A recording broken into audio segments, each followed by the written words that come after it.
Hey y'all, welcome or welcome back to Babeinlibrary. It's your girl Lisa, and today we're going to talk about some polyamorous romances, specifically thruples.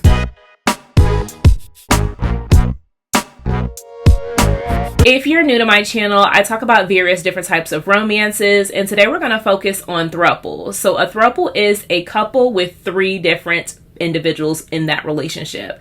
Now, I do focus on relationship just because in a romance, I do like to have that happy ever after or happy for now. Some of these are just those happy for nows, but any way it goes, there is going to be a romantic element a part of this, not just the smut component, which some of these books could fall into. However, I will tell you that the dynamics we're going to be talking about today are MMF, which is male, male, female, where the two men are sword crossing and they engage with a woman.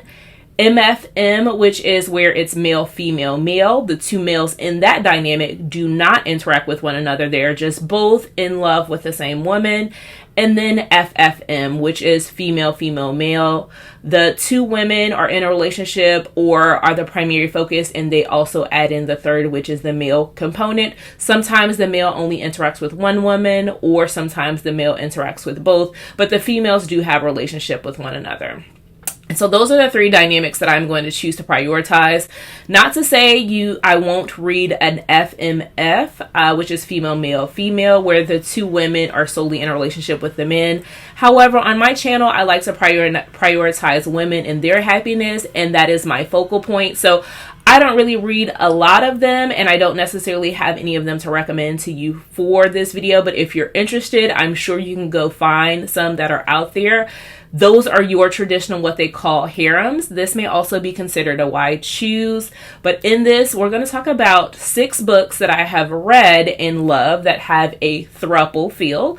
And then 6 books that I am highly prioritizing, because right now I'm just drawn to these thruples. So let's start with the ones that I have read and would recommend. I am an emotional reader, so typically I am going to lend to something that is heavy with emotions, and the throuple that I'm going to recommend for that is going to be Rebecca Weatherspoon's Harbor.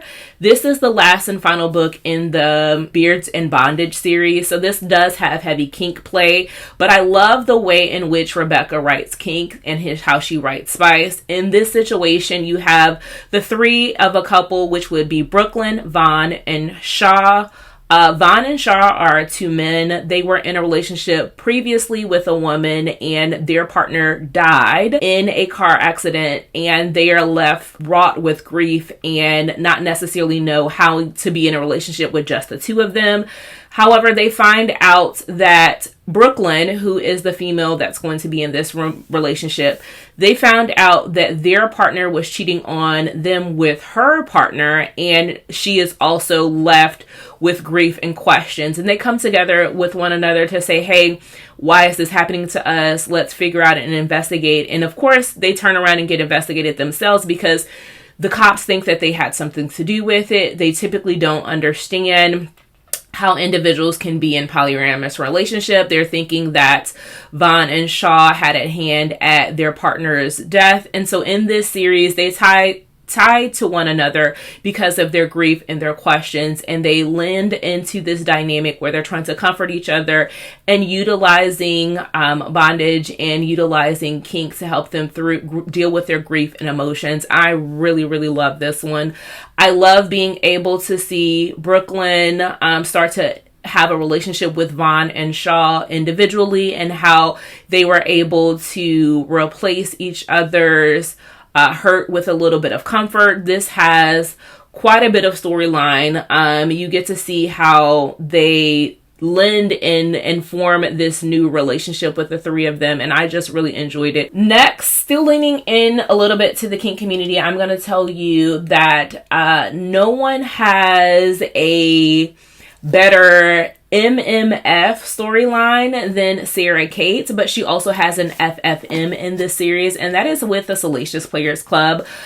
You have Give Me More, which is my absolute favorite in the series. This one is a best friends to lover romance where our female and male, so you have Hunter, Isabel, and Beau. Hunter and Isabel are already married. They've been married for, I want to say, like 10 years or something like that. And Bo has always been Hunter's best friend.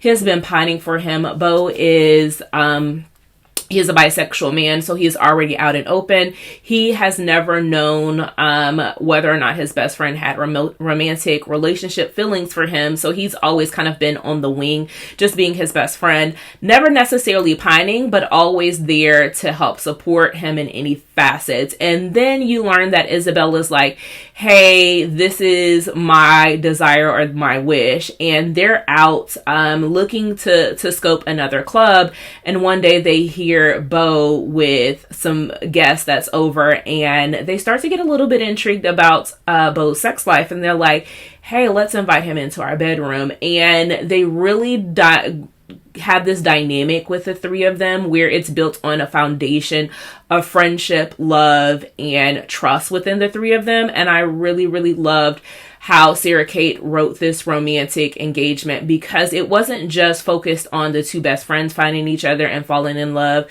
There was a connection and Isabel had, because remember, Isabel has been married to Hunter for 10 years. She has her own relationship, her own feelings, her own time that she spent with Bo over the course of those 10 years.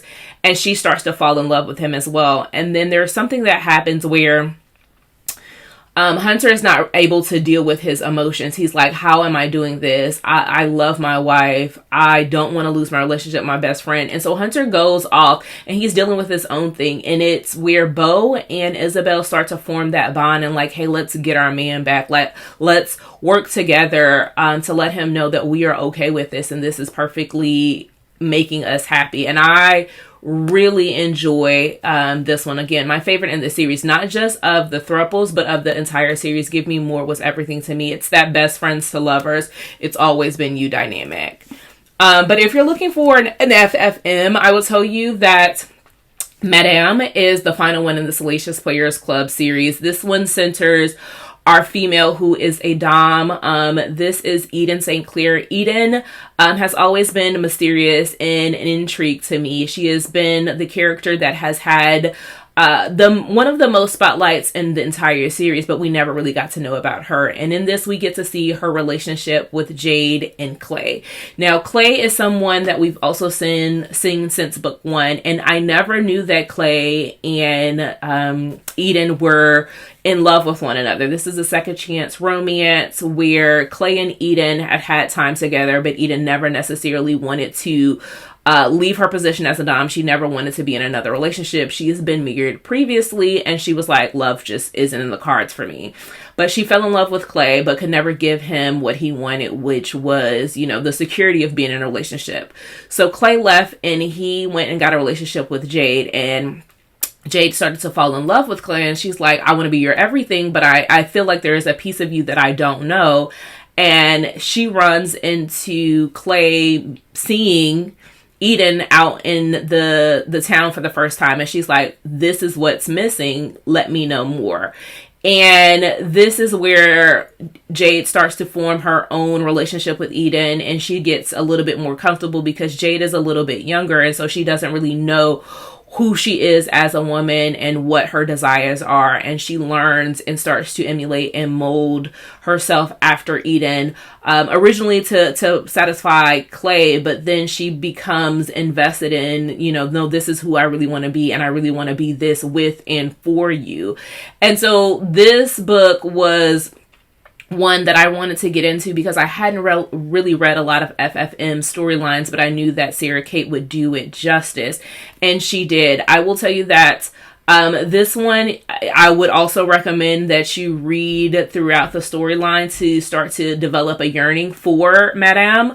But if you want to jump into this one, again, by all means, I'm not here to police how you read, but this one was very interesting because I really started to see that dynamic of how women could be in a relationship with one another and add that male counterpart in and still have that balance and not necessarily feel like you were competing for masculine or dominance because she is the dom in this relationship. So very, very interesting to read. So again, if you're looking for an author that has Two different dynamics, two different thruples within the series. Sarah Kate is one that I would check out. Moving into one of my first, I would say, thruples that I read this year that I absolutely devoured and loved, which was Ablaze by A.H. Cunningham. This one is just chef's kiss. It is set in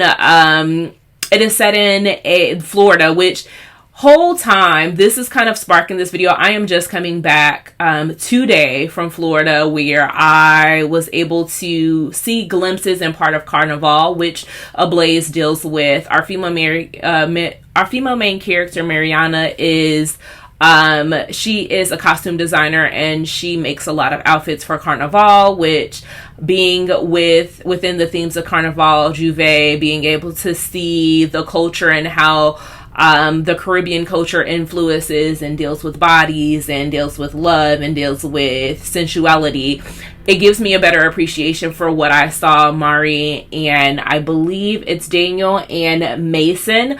They're in the relationship dynamic. This one does have best friends to lover. Mason has always been in love with Mari. Mari has never necessarily wanted to cross that line.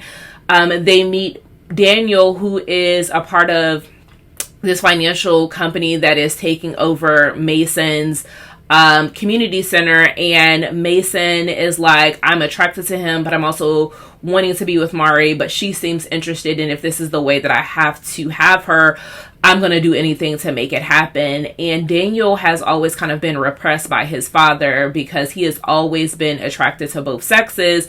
I believe he's actually pansexual, so he is open and fluid, but Daniel was like, these are two beautiful people and I just want to be a part of what they have, and they don't even know what they have yet, but I see it and I want to be the glue that puts them together. The way in which they look out for one another, they comfort one another, they include each other, they have really good communication between the three of them. Their supporting friends are building this bond that, you know, allows them to be comforted and be who they are. And this one definitely has a if you're looking for something that has a rich culture, it has rich friendships, it teaches you different dynamics and how you can be hard with one person and soft with another person because the dynamics in the relationship just fit and mold, and you're who you need to be in that relationship for each person. This is one I would tell you to check out because Ablaze just really sparks my interest this year for thruples and being a part of that polyamorous relationship, and it just being natural and true to the characters. So I loved what A.H. Cunningham was able to do with this one. It is very caliente, as A.H. Cunningham says, ablaze. This is one that will set you on fire, but it does it in such a beautiful way. So I love this one. Now, one that I did read this year that I never saw coming, like I love this author down and I never thought that she was going to go this route, but that's J.L. Seeger's The Illusion of Power. Actually today, I think it's A Taste of Sin, the second in this duology cover has just released. So I'm going to put that up here. J.L. Seeger really shocks me because not only did she say, hey, I'm going to give y'all a throuple, it's going to be a bodyguard romance. The woman is going to be the future first lady. It's going to have political drama, political interest, definitely a lot of plot and backstory. I never seen this one coming, and it's completely different from the New Haven series. So be aware if you're going into this one, do not expect what you're getting in the New Haven series, but this does still have a lot of deep social connections, social ties, where you're starting to listen to the commentary that our female main character is championing for as a future first lady. It definitely has some deeper tones, some deeper themes.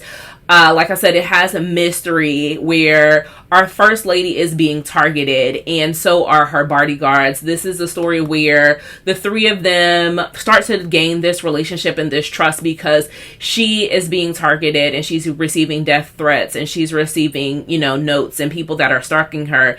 And so the campaign puts these two bodyguards onto her trail. and they get to feel like, okay, I need to protect her, I need to comfort her, I need to, be the one that gives her, safety, when her husband is not the one that's doing it for them. And the longer they spend time with them, the more attraction grows, and the more they're like, okay, let me see how I can be there for her physically, but also emotionally.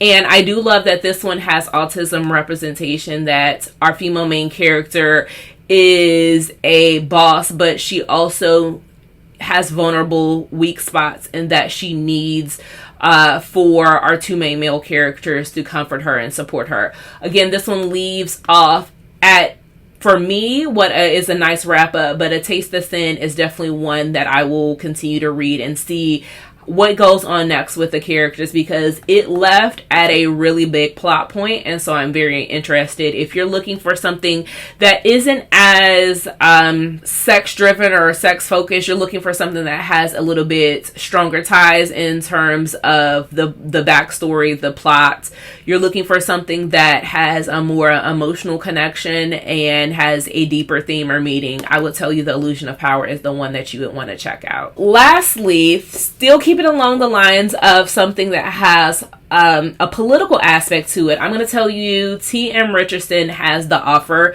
This is the second in the Secret series, which the Secret series, very much like Salacious Players Club, is a sex club. This one features our female main character, who is a hairstylist. So out of all of the jobs that everyone has had, this one seems a little bit more like the most realistic one to me. She is out at the sex club one night, and our two main male characters see her, and they're like enamored with her. She's with another set of men, and they're like, I want her, but I can't really go break up her spot. And so they've been going to this club night after night after night, searching for her. Like, she's their perfect unicorn. Now, they've been in a relationship since college, so about 10 to 15 years. One of our male main characters is a future senator. He is on the campaign. And so everyone's always wondering about his love life and when he's going to settle down, because, in politics, you can't necessarily be single or someone's looking at you sideways. Whole time he hasn't been single. He's been with the love of his life, which is his college roommate, who is a professional NFL player. And of course, within the NFL, at this time, you can't really be under the cover. You can't be gay. You can't be bi. You can't be interested in anything but women. And so he doesn't care about his career. He's about to retire. And so it's never really been an issue for him, but he knows that the love of his life is trying to get into politics. So he's always been waiting in the wing, like, hey, I'm going to be here, do whatever you need to do.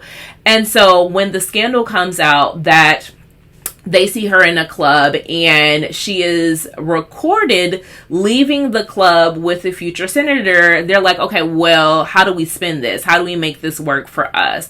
And so his campaign trail is like, okay, you guys are going to be fake engaged. You're going to be in a relationship. And there, they all tend to find each other and to, really explore what this dynamic could be. And when I tell you the scenes in here are some of the highest that I ever read, I was like, how is TM writing this with a straight face? Like, how is she putting all of this into this book and knowing that others will be reading it? And let me tell you, when I say I devoured it, gobbled it up, licked the fingers, licked the plate clean, because it was that delicious and delectable. But I also loved how each one of these characters were, warring within themselves and warring in the relationship. Like I said, our female main character didn't necessarily feel comfortable being a secret or being a kept woman. She was about her own business and didn't need these men to take care of her. Our NFL player always wanted his significant other, and he knew that his significant other wanted children. He knew that his significant other wanted the office. He knew that his significant other wanted more things that he would be able to give him. So he was glad when someone was able to come into the relationship and give him exactly what he needed. And then our last main character, the future senator, was also one of those characters. He was like, I want my cake and I want to eat it too. But I also know that I am breaking everyone's heart because I just can't be the man that they need me to be, while also being the man that America wants. And I I have to find it within myself to find something to stand my ground on, and I don't want to lose them. And so this book was so good to me. It is the second in the series. I will be continuing on. I believe the last one is The Opportunity, which is an FFM that I am very interested in. But those... oh, and I do have one other recommendation. M.L. Bash also has a set of different books that have thruples in it. So I will tell you that I just finished Witch Trapment, which for Halloween, if you're looking for something that has that paranormal theme, it is a witch, a vampire, and a werewolf. And it is 70 something pages of pure smut, but pure unfiltered fantastic time. If you're looking for something that gets you in that vibe of the paranormal, this is what I'm going to tell you. Our female main character is at a vamp bar. Someone tries to drink her blood without her consent. She blasts them off into the smithereens, and then the vampire that sees it is like, hey, here's a head on the platter of the person. I don't want any war, but I really am attracted to you. Will you take this as an offer? And it just so happens that the werewolf sees her and he's like, you smell like my mates, and I want to protect you from this vampire. And the vampire is like, hey, don't worry, like, I'll take the both of you. Such a good read. And it ends off where it may actually be a spinoff, and I'm very interested to see how that goes because I want more from the three of them. So Cree, Huck, and Najee are giving me everything I desire, and if MF Bash can release the second one this year, I will be so grateful, just in time for Halloween. But if that is not your vibe, you're not looking for something paranormal, but you want something else from her, I would tell you to read Nobody Loved You Better. That is a friends to lovers small town cowboy romance where our female main character comes back into town after being gone for years. She is taking over her grandmother's house, and she goes into her local bar and she sees the two men that she once saved both of their lives, independently, of course. She saved their lives. And they're forever indebted, and they have been working to be the men that she wants. Now, they are best friends. They have gone into war with one another. They have always had each other's back. And when they deal with our female main character, it is no different. They're like, hey, I know you've always loved her. You've always seen this person as your wife. However, I also love her. How can we make this work? And ML Bash does it with such ease that the relationship just works. No one is jealous. There is no confusion. They're like, it's us against everyone, my family included. Whatever comes our way, we're going to handle it together. And ML Bash is just so good at writing those relationship dynamics to where it just fits and it works. So those are the recommendations for books that I have actually already read. Now I'm going to run through a list of 6 books that I do want to read that are on my list. The first one being Leak It by A. Blossom. This is an MFM centering twins. So I know that there isn't any sword crossing, but it gives you that little hint of forbiddingness with a little hint of how are they going to make this work. So this is the special edition. I will leave the original edition in here. I will be reading this soon in preparations for Petal and Prose, which is the event that A. Blossom is holding in 2026. So this one is on my list to read really soon. Next on my list to read soon is Sweet Heat. This is by Lady Marie. This one is a polyamorous relationship between a married couple that are looking to be sugars for a sugar baby, and in comes our female main character, and she's here to help them spice up their romance. The next one is Rilsey Adams' Trouble. This one is, again, another married couple that are together. Actually, they're not married. They're in a relationship, but they have open relationships. They tend to deal with people individually. The woman has relationships independent of her man. The man has relationships independent of their women. It just so happens that this one time, the person that they are both attracted to is one that they can play with together. So Trouble is one that I plan on reading. I do have an FFM that I plan on reading by Kimberly Brown. It is A Naughty Offer. The two women are in a relationship. They see a gentleman and they're like, let's make him an offer he can't refuse. I believe this is a workplace romance as well, so I'm very interested to see what Kimberly has up. I do want to read Sierra Simone's Salt Kiss. This one is a bodyguard romance where our male main character is engaged to a woman that has been set up by his family. He is actually starting to have feelings for her until he gets a bodyguard assigned to him. Now, what he does, I don't necessarily know just yet, but that bodyguard is like, I'm falling for my client and I'm falling for his fiance. What do I do? So if anyone is able to pull it off, I'm sure Sierra Simone can do it effortlessly. She has a number of them in her catalog. So I do want to read Salt Kiss because I think the third and final one in this series has just come out. And I know it's Bitter Burn. So I've got a ways to go, but I do want to read this one. And then lastly, I want to read Sean. She has her fairy tale retelling, so I believe this one is just right. This one is like a Goldilocks theme, so Goldilocks and the Three Little Bears. This one is, I believe, MMMF, and so I'm very interested to read this one before I read the rest of her catalog because I really enjoy retellings I have never read from Sean, and this one just seems very, very cute. So that is my recommendations for ones that I have read and then the future ones that are on my TBR to read. If you would do me a favor, leave me a strawberry emoji for Sweet Heat. I believe there is a strawberry on the back here, so leave me a strawberry emoji or tell me a throuple that you have read and really recommended, because in my mind they say 3 is a crowd, but I believe 3 is company. I'll talk to you later. Bye.